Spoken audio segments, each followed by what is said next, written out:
as set out in the schedule attached to the deed of variation of trust deed 1996 and also hold. The total emolument due to the claimant is as determined by community reading of is as determined by clause 20 of the 1996 trust deed paragraph 18, page 5 of the 1996 gratuity rules. I also agree with the claimants that the case of Martin Schroeder was major company strategic provided applies here. The specific provisions of the gratuity rules 1996 must prevail here. I'm therefore satisfied that the claimant has successfully established her entitlement to relief in the shortfall of her gratuity and is therefore entitled to the respective sum as well as gratuity shortfall in relief E, and particularly in paragraph 30 and 39 and 40 of the deposition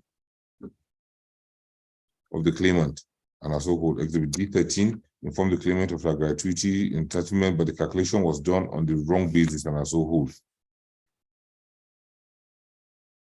However, the claimant is not by any stretch of the imagination entitled to 150% exit package premised on Exhibit C16. The agreement in this exhibit clearly shows a terminal date of 30th September 2014 and later extended to 31st of March 2015. The claimant resigned in May 2017, more than 4 years after the terminal date of Exhibit C16. Making a claim based on this document is beyond appeal. I find no merit in the relief for 150% exit package and is hereby refused and dismissed accordingly. I also find no merit in reliefs F and J for the payment premised on the 2013 annual report. The company's annual report does not create a justiciable obligation on the part of the company. An employee cannot sue for what he or she perceives as an entitlement born out of entries in an annual report. There must be a specific agreement between the employer and the employee that this entry will represent an obligation on one part and entitlement on the other. This was not shown, and I therefore find no merit in these reliefs, and I hereby dismiss reliefs F and J as well as all the ancillary reliefs based on the 2013 annual report of the defendant. Now, relief G is for a declaration that suspension of the claimant from work with reduced pay was in breach of a contract of employment and unlawful. The said contract of employment was admitted as Exhibit C4. The defendant's handbook was admitted as Exhibit C5. Exhibit C5 made several references to situations where an employee may be suspended. Exhibit D2 also admitted Exhibit C7 directed the claimant to report daily to sign the attendance register. This studies with the provisions of page 15 of Exhibit C5. The defendant's handbook, which provides, and I quote, that a member of staff who is placed on suspension must report to the branch daily to sign the attendance register. It therefore follows that the defendant's handbook contemplated a situation where a member of the defendant's staff could be suspended. However, in Ogunso versus Dana Motors, the court held as follows, right? The general principle is that an employer has the right to suspend an employee with or without pay or at half pay. However, the employer can only exercise this right to suspend an employee without pay where there's an express or contractual right to do so. This contractual right, end quote.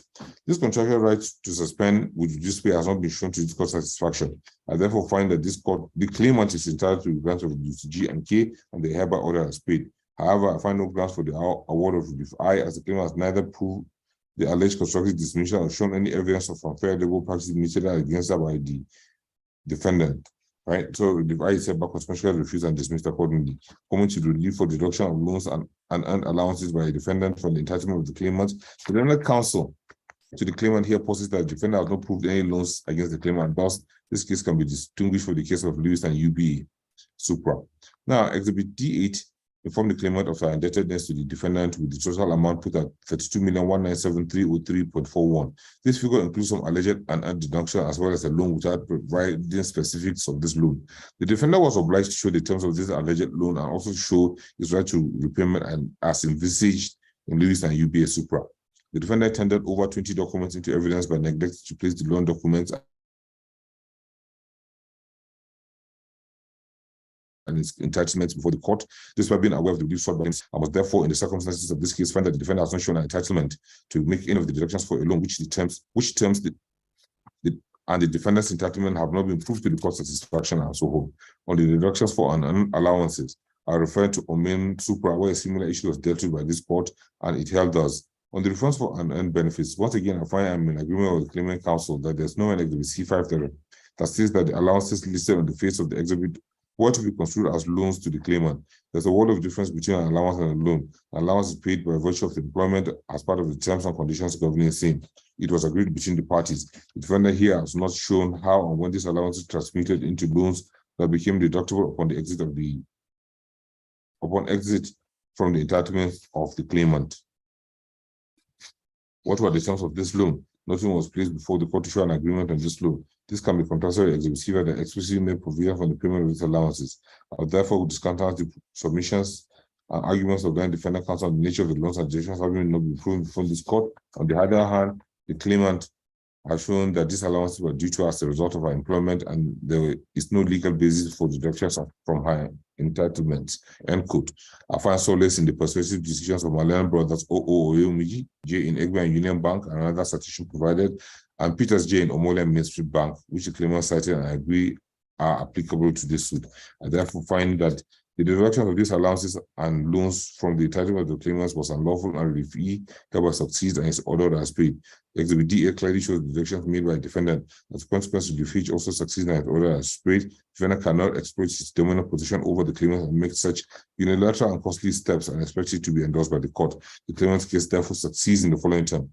Leaves A, B, E, G, and K hereby succeed and are declared as paid. Leaves C, F, and J are hereby refused and dismissed accordingly. Relief D also succeeds to the extent that defendants to pay the claimant her gratuity, and the sub-relief for 150% exit package is refused. Relief H already succeeds as to the demand by a defendant for the unjustifiable amounts. Relief H also only succeeds as to the demand by a defendant for the unjustifiable sums and fails as to the constructive dismissal element.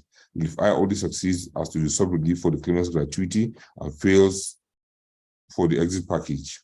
The claimant is only entitled to 28,419,931.19 only.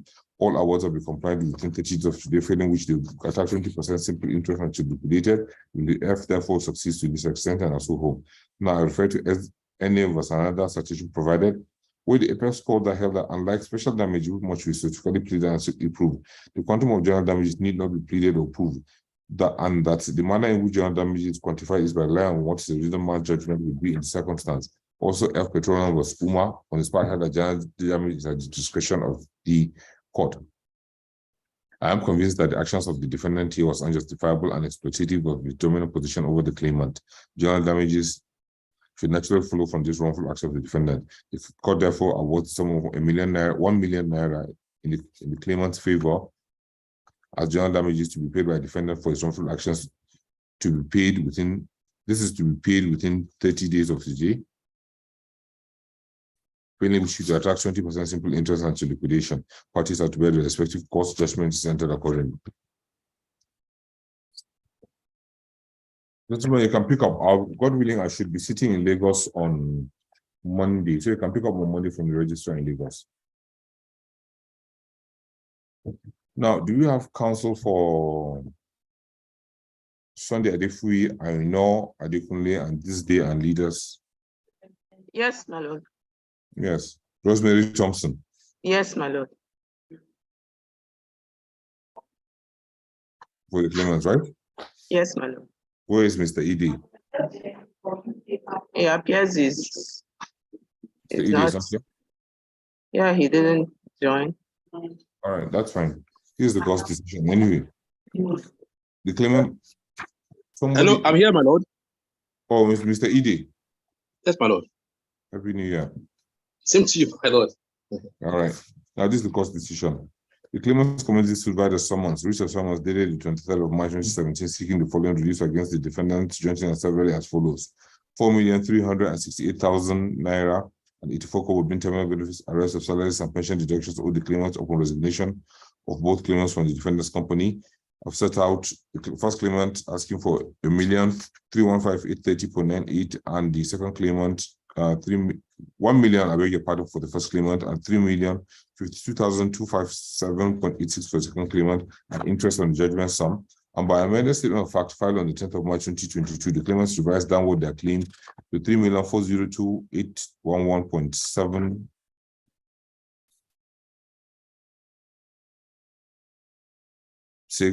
for the first claimant, and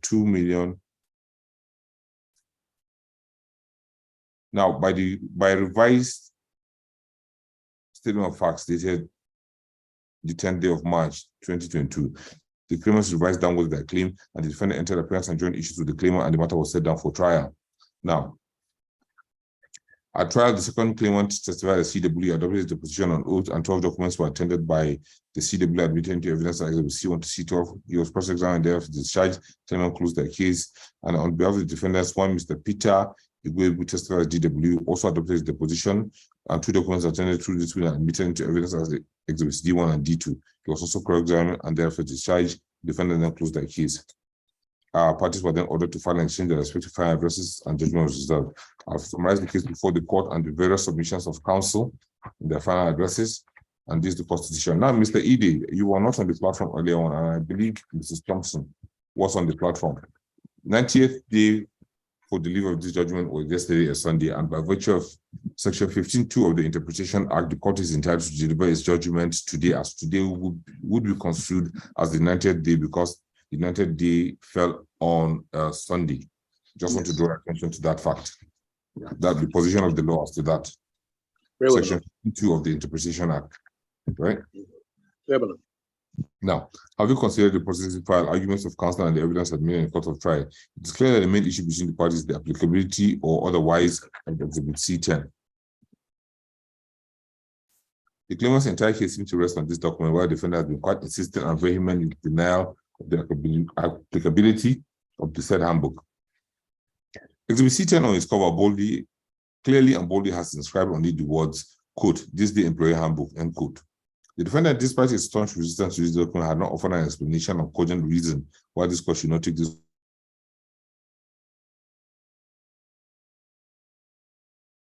Fair, therefore, that this document is genuine and therefore professes to be what it stated to be on it, the first defendant's handbook, and as a whole. Now, Exhibit C10 on page 5 clearly states, and I quote, "Please note that this handbook forms part of your contract of employment," end quote. It is settled law that more than one document can form the contract between the parties, especially in employment contract. Exhibit C10 hereby incorporation forms part of the contract between the employer, which is the defendants, and the employees, here the claimants. The defendant made heavy weight of the claimants not being parties to the agreement that gave rise to Exhibit C10. Exhibit C10 was signed on the 15th of April 2013. By virtue of Exhibit C1, C2, C5, and C6, the 2 claimants were in the employ of the defendant as at the date Exhibit C10 was signed. This makes it applicable to them as employees of the defendant within the cadre contemplated and so whole. The defendant also contends that Exhibit C10 was unsigned. I must ask here, unsigned by whom? There are 6 signatures on page 32 of Exhibit C10, including those of a managing director and a finance director. There's nothing before this court to show the signatures are not of the managing director of the defendant or his finance director. DW did not testify to this file, and claimant cannot, and counsel cannot take the place of witnesses. When coupled with the fact that this cover bears the name of the first defendant, I must conclude that they, defendants, were signatories to they, being the defendants, were signatories to this exhibit and as so whole. Now, Exhibit C10 is not just a collective agreement, but one that has clearly and explicitly been incorporated to the employees' terms of employment. I'm in complete agreement here with the learned counsel to the claimants that the case of New Nigerian Bank PLC versus USO citation applies here. I therefore find that Exhibit C10 was incorporated to the claimants' contracts of employment, and the claimants are entitled to find their claims on Exhibit C10 and so whole. Now, the first claimant did not testify, but rather rely upon the testimony of the second claimant who testified as CW. CW, in the course of cross-examination, admitted that everything he adverted in his deposition, he was informed by the first claimant. This is not the same situation as the deponent stating the source of his information in an affidavit. The CW was testifying in support of pleadings. The claimant's case was dependent on. Hearsay evidence is not admissible in support of pleadings, and pleadings do not speak for themselves. Bare pleadings, even when there is documentary evidence in support of the party's case, need admissible testimony to tie the pleadings to the evidence placed before the court. This is the situation with the first claimant. In this court's considered opinion, the testimony of CW cannot support the case of the first claimant. I therefore have no option but to find with no admissible evidence the case of the first claimant is unproven, and all the reliefs as they concern this first claimant are hereby dismissed. Now, the second claimant who testified has clearly made out a case for the grant of relief he seeks here. The first claimant has succinctly laid out the relief in compliance with rules of proof of special damages. The defendants here premise their defense on the non-applicability of Exhibit C10, which has been overruled by the court. I find the second claimant's evidence credible and consistent and not fraught with inconsistencies as submitted by a defendant. I therefore find the second claimant is entitled to relief as stated in paragraphs 14(2) of the amended statement of fact. Relief 1B hereby succeeds, and the defendants are hereby ordered to pay the second claimant the sum of 2,459,141.64 as per relief 1B, failing which should attack 20% simple interest after liquidation. Parties are to bear their respective costs and judgment entered accordingly. Now, I must refuse the coming to the counterclaim. I must refuse the counterclaim against the defendant to the counterclaim on the ground that exhibits D1 and D2 are not proof of payment to the defendant to the counterclaim, that the court would accept. This exhibit purports to be the evidence of payments to these sums to the individual whose names appear on exhibit D2. This individual did not indicate that indeed received these monies. A simple signature cannot be proof of an entitlement, and I so hold. The counterclaim is therefore refused and dismissed accordingly. Judgment is entered accordingly. Parties are to bear the respective costs. You can pick up on Monday, gentlemen, in Lagos. Okay. Now, do you have parties for counsel for Zerafuma, Polycarp Teru, and Domalong Engineering Construction Limited?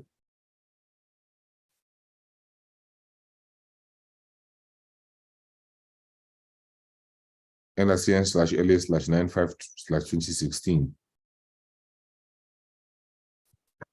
No representation for these parties? Hello. Yes. Is that sorry, sir? Polycarp Zerafuma against Domalong? Yes. Yes. OA Omotosho for the claimant. OA Omotosho.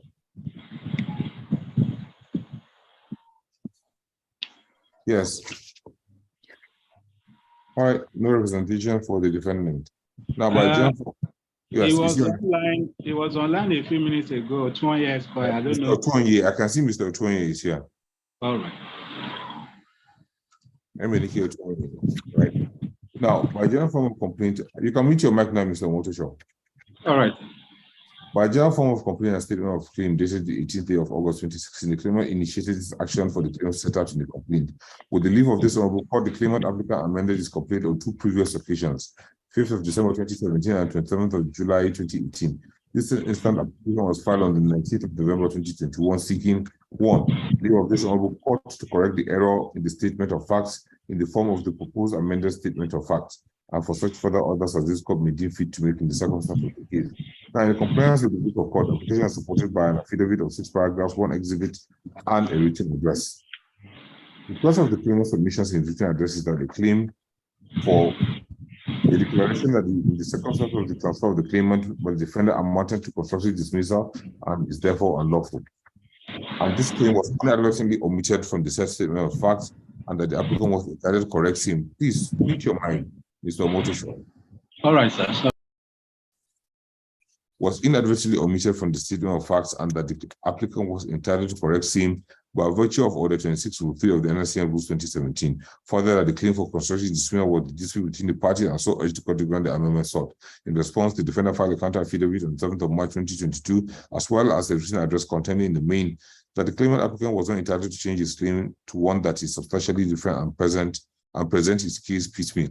I've carefully considered all the arguments of counsel for and against the grant of this application. The law here is quite straightforward. Order 26 Rule 1 of the National Industrial Court Civil Procedure Rules 2017 provides 1, that amendment may be allowed where it's proposed to determine the real question or issue between the parties and would A, secure substantial justice, or B, settle controversy between the parties and related issues. Sub-Rule 2 of the same order provides that amendment may be refused where it would A, present a completely different case of cause injustice to the other party, or where the application for amendment was brought malified, or B, necessitate the hearing of further evidence, especially on appeal, and C, not cure defects in the procedure sought to be cured, or where it's inconsistent and useless, and D, amounting to overreaching and useless. Rule 2 of the same order provides that the party may at any time, but no more than twice with the leave of court, alter, amend, or modify the party's origination process and other processes, provided that the party may not completely change the course of action endorsed on the processes. Rule 3 also provides that the court may at any time on such terms and conditions as it thinks fit, as to cause or otherwise, as the court or judge may think just, allow a party to amend any defect or error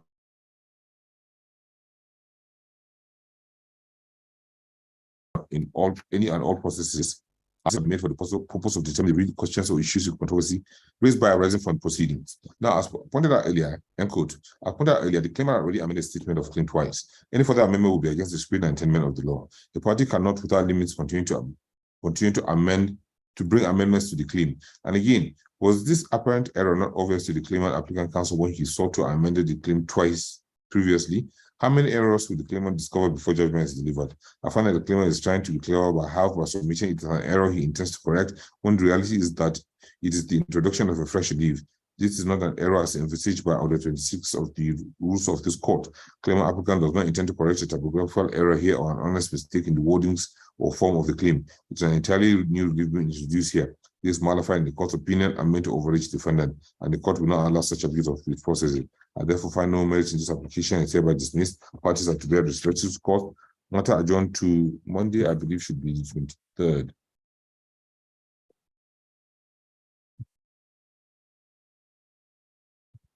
Matter adjourned to 23rd of January 2023 for adoption of final addresses.